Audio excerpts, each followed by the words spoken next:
बिस्मिल्लाहिर्रहमानिर्रहीम। सज्जाद अहमद की तरफ से सबको सलाम पहुँचे। बुक डेटाबेस लेक्चर नंबर 26 और चैप्टर नंबर 5। चलें स्टार्ट करते हैं।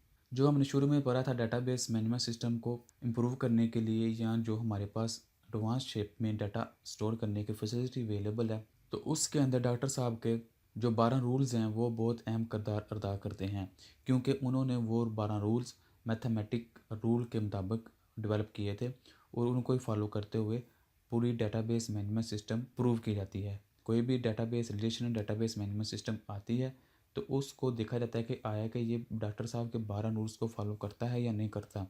अगर वो डॉक्टर साहब के 12 रूल को फॉलो करे तो हम उसको कहेंगे कि ये एक प्रॉपर या fully relational database management system है। तो वो 12 रूल्स कौन कौन से हैं हम उनको देख लेते हैं। सबसे पहला जो है वो है इन्फॉर्मेशन रूल्स।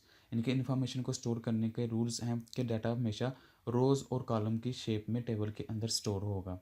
दूसरा रूल था कि गारंटीड एक्सेस रूल, कि कोई भी हम डाटा एक्सेस करते हैं कि उसके पीछे कोई ना कोई लॉजिक होनी चाहिए। ऐसा नहीं है कि कोई भी डाटा उठा के दे दो, यानी कि किसी ना किसी तरीके से प्राइमरी की डिफाइन की जाएगी, किसी ना किसी तरीके से एट्रीब्यूट डिफाइन किए जाएंगे, यानी कि कोई ना कोई लॉजिक होगी तो कोई ना कोई डाटा हमें मिलेगा।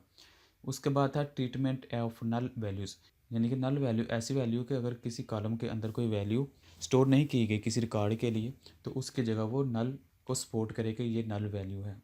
उसके बाद online catalogue based on relational model, the system catalogue collection of relation data DBMS maintain for its own use. These relation hold the description of the structure of the database. The user can access them in same manner ordinary relation depending on the user privilege.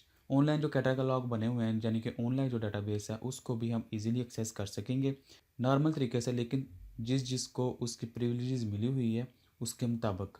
उसके बाद comprehensive for data सब language rule हैं कि data definition, view definition, data manipulation operation, security और transaction, ये चीज़ें भी वो डाटाबेस मैनेजमेंट सिस्टम हैंडल करता हो। उसके बाद व्यू अपडेटिंग रूल कि हम must be update by the system, ऑथोरेटिकली अपडेटेड वो भी होना चाहिए। फिर उसके अलावा high level insert update delete, तो ये चीज़ें भी वो सपोर्ट करता हो डेटाबेस मैनेजमेंट सिस्टम। उसके अलावा फिजिकल डाटा इंडिपेंडेंस कि वो किसी पर डिपेंड ना करे बल्कि इंडिपेंडेंट हो। उसके बाद लॉजिकल डाटा इंडिपेंडेंस कि वो लॉजिकली भी इंडिपेंडेंट हो। Integrity independence rule, integrity consist must be specify independent और the application program they must be stored in the catalog, कि डाटा जो भी स्टोर होगा वो किसी न किसी कैटलॉग या किसी न किसी तरीके के अंदर वो स्टोर होगा। उसके अलावा distribution independence rules, existing application should operate successful when the data is distributed, यानी कि अगर डाटा को हमने डिस्ट्रीब्यूट की फॉर्म में रखा हुआ है तो उसके अंदर भी उसको कोई ऐसा फंक्शन ना मिले जो कि उसको अफेक्ट करता हो। नॉन सबवर्जन रूल्स, यानी कि इन रूल्स के अलावा कोई भी ऐसा रूल ना हो जिसको बाईपास करते हुए हम डाटे को डाटाबेस के अंदर सेव करें, यानी कि DBMS must ensure that no other level can bypass the constraints specified to maintain the integrity of the database, यानी कि इन रूल्स के अलावा कोई ऐसा ना हो रूल जो बाईपास करते हुए इन रूल्स को अपने आप डाटा सेव करना या इंटीग्रेट करना चाहेगा।